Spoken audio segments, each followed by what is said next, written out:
সারা দুনিয়ায় তো ছড়াই গেছিল, মরেই গেছিলাম।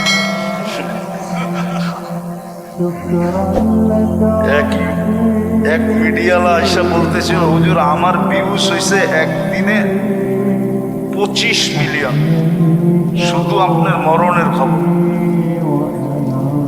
এবার বোঝেন ওর পোয়া বারো কিরকম হয়েছে।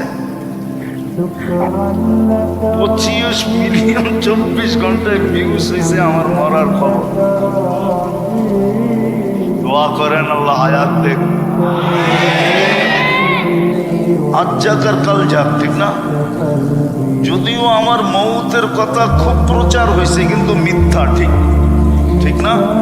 কিন্তু একদিন তো সত্য হবে, হবে না? জান তো একদিন যাবেই,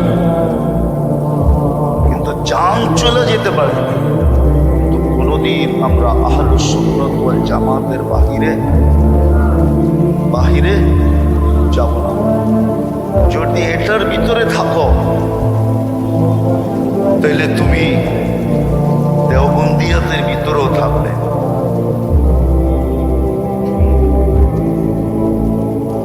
কথা বলতে মনে চায়, এই জন্য একটু বলতেছি, কষ্ট হোক আর যাই হোক। দেওবন্দকে ধরে রাখা মানি হলো এক হাদিসকে ধরে রাখা। ঠিক হাদিসে হয়েছে, আলাইকুম বিসুন্নতি ওয়া সুন্নাতিল খুলাফাইর রাশিদিনিল মাহদিয়্যিন। আল্লাহর রাসূল বলে, আমার সুন্নত এবং খোলাফায়ে রাশিদিনের সুন্নতকে মজবুতির সাথে ধরে রাখো। আর আল্লাহ দারুল উলুম দেওবন্দ তৈরি করছেন এই 4 খোলাফার সন্তান দিয়া। কয়জনের বলার সময় নেই, আমি নাম দিয়া মিলাই দিতে পারবো। এই 4 জনের সন্তান দিয়া আল্লাহ দারুল উলুম দেওবন্দ তৈরি করছেন। আবু বকর সিদ্দিক রাদিয়াল্লাহু তাআলা আনহুর সন্তান, ওমর রাদিয়াল্লাহু তাআলা আনহুর সন্তান, ওসমান রাদিয়াল্লাহু তাআলা আনহুর সন্তান, আর আলী রাদিয়াল্লাহু তাআলা আনহুর সন্তান। এই জন্যই তো শিব্বির আহমদ ওসমানী, এই জন্যই তো হোসাইন আহমদ মাদানী। বাকি 2টা শোনায় দিলাম, বাকি 2টা পরে শোনায় দেব। এই 4 জনের সন্তান দিয়া আল্লাহ দারুল উলুম দেওবন্দকে তৈরি করছেন।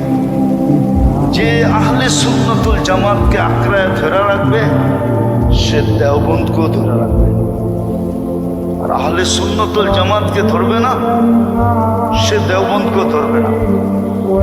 আচ্ছা, আরেকটা কথা মনে উঠল, অনেক সময় আমাদের সমাজে দেখা যায় যে ইমাম বুখারী রহমতুল্লাহ আলাইহিকে এত উপরে উঠায় যে অন্য অন্য ইমামদেরকে পায়ের নিচে নিয়ে আসে। কি মনে হয় বুঝাইতে পারলাম? ইমাম বুখারীকে এত উপরে উঠায়, অন্য অন্য ইমামদেরকে পায়ের নিচে নিয়ে আসে।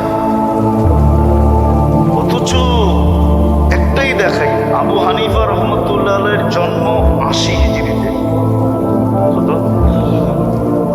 ওনার ইন্তেকাল 150 হিজরিতে। আর 150 হিজরি পর্যন্ত সাহাবাদের লোক, ঠিক আছে? আরো 44 বছর যোগ করেন,